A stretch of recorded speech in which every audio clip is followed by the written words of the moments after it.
Қайырлы күн достар, сіздермен әдеттегідей Азиза. Бүгін сіздермен қант туралы керемет ақпарат қозғайтын боламыз. Сондықтан да видеоны соңына дейін қараңыздар. Жалпы қанттың қандай пайдасы, қандай зияны бар, сол туралы керемет ақпарат қозғайтын боламыз. Жалпы қанттың пайдасынан зияны өте көп. Қазір адамдар қантты өте көп жейді, бірақ қанттың қандай зияны бар екені көп айтыла бермейді дейді ғалымдар.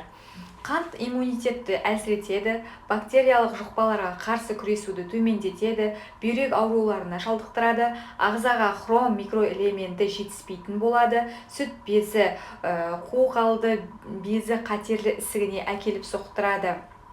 Және де глюкоза мен инсулин мөлшерін көбейтеді, кальций мен магнийді бойыңызға сіңіруді бұзады, қартаю процесін тездетеді, және де бет терісін әжім басады, ойық жаралы колит ауруын шақырады, бауыр мен көкбауырға өте зиян. Егер мөлшерден артық қант пайдалансаңыз, бауыр жұмысына залал келтірмес үшін міндетті түрде физикалық дене жаттығуын жасауға кеңес береді белгілі дәрігерлер. Ұлыбританиядағы Ньюкасл университетінің ғалымдарының жүрек пен қан тамырлары сусамыр мен тіс ауруларынан сақтану үшін күніне 5 шайқас қанттан артық пайдаланбау туралы ғылыми сараптамалық қорытындысы бар. 2 жасқа толмаған сәбилерге қант берудің тіптен қажеті жоқ. Қант сәбидің денсаулығына кері әсерін тигізеді, ал 2 жастан кейін де баланың тәттіге айрықша құмар болуына жол бермеу керек екен. Нанымыздан бастап сусынымызға деген қосылатын тәттінің пайдасынан зияны көп. Ұзақ өмір сүргіңіз келсе, сұп-сұлу келіншектер үлбіреген әдемі бет жүзіңізді терең әжім торламасын десеңіз, бүгіннен бастап қантты шамадан тыс тұтынуды тоқтатуыңыз керек. Қантты мөлшерден артық қолданбас үшін қант орнына бал немесе кептірілген жемістер сияқты қолданғандарыңыз жөн. Және де компот пен арпадан істелген ашытқы секілді табиғи сусындар ішуге кеңес береді диетологтар. Газдалған сусындар да өте зиянды, себебі олардың құрамында қант өте көп мөлшерде болады. Сол себепті диетологтар жаңағы арпадан жасалған немесе таза жемістерден жасалған компоттарды ішуге кеңес береді.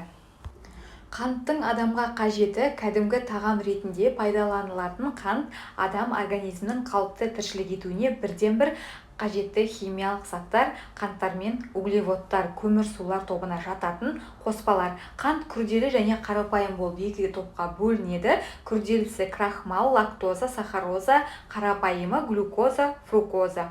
Күрделі қант крахмал нанның, картоптың, жарманың құрамында, қарапайым қант глюкозаның көп мөлшері жүзім шығынында, фруктоза жеміс-жидектер мен балда. Қарапайым қант организмге жеңіл сіңеді және бәрінен де көп мөлшерде күш-қуат, яғни энергия береді. Сол себепті адамның күш-қуатын шұғыл түрде көбейту қажет болғанында оған глюкозасы бар жеміс шырынын ішуге кеңес береді. Қантты 200 градустан жоғары қыздырғанда бояғыш заттар пайда болып жіктеуге түседі. Қант орнына қолданылатын заттар сорбат пен ксилит. Бұларды қантты пайдалануға болмайтын жағдайда қант диабетімен ауырғанда қолданады. Қанттың пайдасы мен зияны адам тұтынатын тағамдардың ішіндегі заттарда көмірсулар зор маңызға ие. Олардың 400-500 граммы адамның бір тәулікте ішетін асының жартысынан көбін, яғни 1600-2000 калориямен қамтамасыз етеді. Ғалымдар семіруге майлы тағамдармен бірге көмірсулар мол аста себеп болатынын айтады. Содан дене еңбегімен шұғылданбайтыннан дам шамамен тәулігіне 300-350 грамм көмірсу қажет екенін ұмытып, құрамында көмірсулар мол тағамды көбірек жесе деп семіріп кетеді.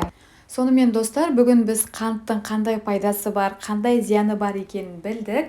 Бірақ видеоны соңына дейін қараған болсаңыздар, жаңағы қанттың пайдасына қарағанда зияны көп екенін білдіңіздер. Осыдан кейін сіздер қанттан бас тартады деген ойдамыз. Енді түбегейлі бас тартпасаңыз да болады, жесеңіздер де болады, бірақ аз мөлшерде жегендеріңіз дұрыс болады. Сонымен бүгінгі біздің қант туралы қозғаған тақырыбымыз аяқталды. Сіздерге видео ұнайды деген ойдамыз. Назарларыңызға үлкен рахмет. Келесі видеода жүздескенше аман сау болыңыздар.